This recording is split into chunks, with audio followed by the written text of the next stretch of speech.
Hey everyone, let's talk about our future design careers. So when you're researching a future career, that's more than researching, just a company that you want to work for. We can all say, yeah, I want to go work for Apple.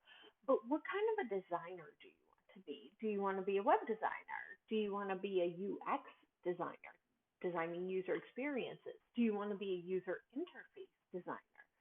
Do you want to design print, menus, billboards, um, trifolds, things like that?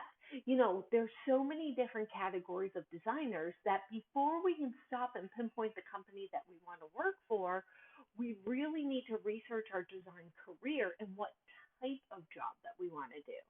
So one of the great places that you can go to read job postings, at least I found, is Indeed.com. And you can even put in your location as remote to find some work from home experiences that are out there. So, try and think of the type of designer that you want to be first. Do some research on that. That's a good way to get you started with this week's discussion question.